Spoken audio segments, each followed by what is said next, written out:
Welcome back to NAZ Today. I'm your sports reporter, Kristen Chancellor. Let's get into things.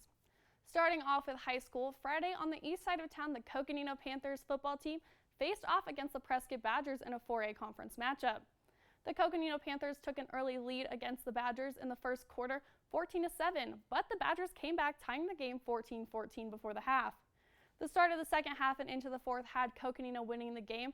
However, Prescott took control over the ball and both teams had an intense run game to bring the game into overtime. Coconino got the ball for the first play of overtime but could not maximize on the opportunity. The Badgers, however, took the chance and ran with it to win the game 34-28. The Coconino Panthers and Prescott Badgers both held their own through the entire game. Coconino had some struggles on the defensive side with the Badgers' offense easily not being stopped, but luckily the Panthers' offense, including Cooper French and Gabriel Collado, were able to run the ball into the end zone to keep the score increasing.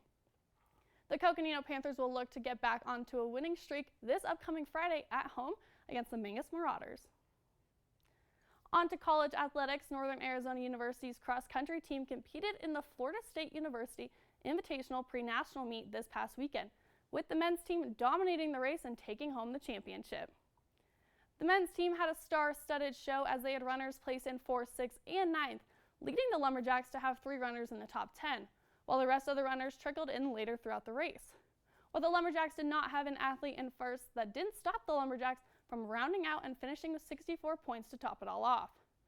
For the women's side of things, they were able to place 7th in the FSU Invitational, with top runner Taryn O'Neill placing 4th and continuously proving her to be a top runner in the country. The women's team struggled with having runners place in the top 10 as the next runner after O'Neill placed 53rd. For the open races, the men's took the lead just like the start of the day and found themselves with gold in their arms after a successful invitational. The Lumberjacks will head to Oregon on October 29th for the Big Sky Championship.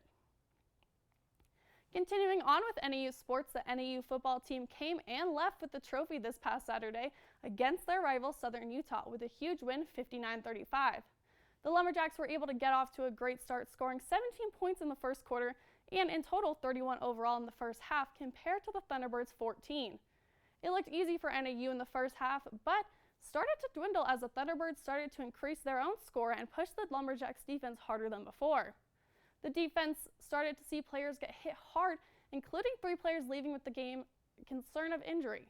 The Lumberjacks, however, did not let the injuries stop them as they scored touchdown after touchdown to take them to victory.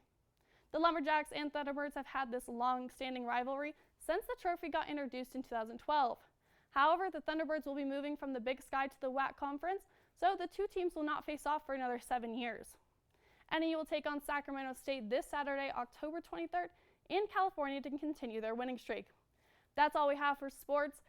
Stay tuned tomorrow to see another update on Northern Arizona sports. Thanks for watching.